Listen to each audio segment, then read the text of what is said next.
V Európskom parlamente pôsobím od roku 2004 a teda som jedným z prvých 14 slovenských europoslancov. Väčšina z nás svoju prácu zameriava na oblasť blízku jeho profesionálnemu zázemiu.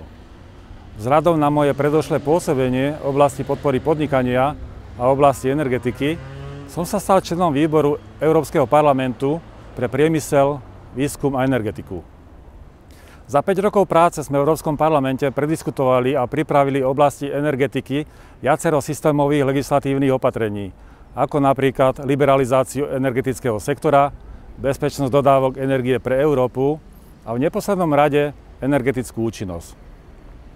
Po ich dôslednom zavedení do praxe môžu tieto opatrenia výrazne pomôcť všetkým členským krajinám. Práve posledná zo spomínaných tém, efektívne využívanie energie, má na občana, tak európskeho, ako aj slovenského, mimoriadny dopad. Ceny energie neustále rastú, energetické krízy sa objavujú čoraz častejšie a ochrana životného prostredia je nemenej dôležitá.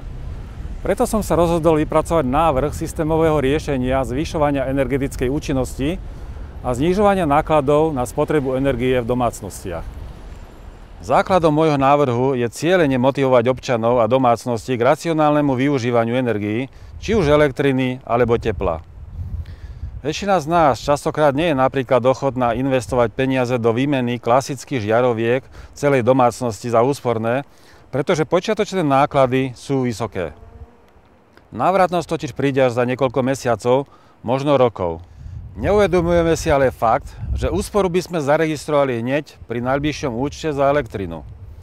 Na prekonanie tejto psychologickej bariéry navrhujem vytvoriť tzv. Fond na elimináciu energetickej chudoby, ktorý by stimuloval domácnosti potrebným investíciám. Ľudia z neho budú dostávať rôznou formou príspevok na kúpu úsporných žiaroviek alebo aj iných spotrebičov ako pračiek či chladničiek s vysokou energetickou účinnosťou.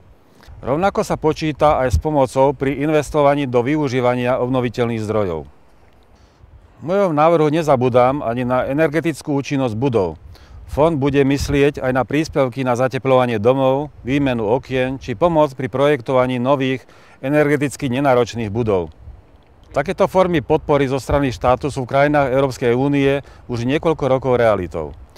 V Nemecku napríklad vláda podporuje nákup úsporných domácich spotrebičov až do výšky 1/3 ich ceny. Myslím si, že na Slovensku takýto fond povedie k zvyšovaniu povedomia občanov k používaniu energetických úsporných produktov. Práve v čase krízy, ktorú už reálne začína pociťovať aj Slovensko, to bude mať významný efekt na znižovanie nákladov v domácnostiach a vo firmách. Toto je len jedna oblasť, ktorou sa v Európskom parlamente zaoberám so svojimi kolegami. Samozrejme, že týchto tém je oveľa viac a mnohé z nich sú pre ľudí na prvý pohľad veľmi vzdialené. Môžem však povedať, že všetky témy, ktoré som mal možnosť v parlamente sledovať a ovplyvňovať, sú v konečnom dôsledku zamerané na občana.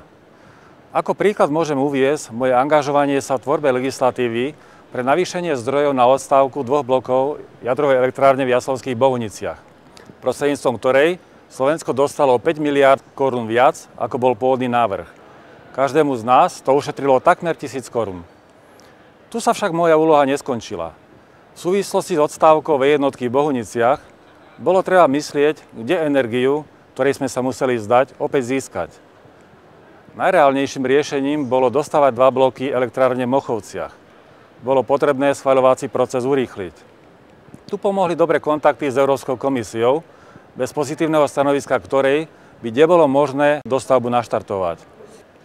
Minulý rok sa to podarilo a jadrová elektráreň v Mochovciach bude elektrickú energiu naplno produkovať už v roku 2013. Slovensko tak bude viac energeticky nezávislejšie a aj bezpečnosť dodávok bude zaistená lepšie. Ako vidno, rozhodnutia Európskeho parlamentu majú pre Slovensko ďaleko väčší význam, ako si ľudia uvedomujú.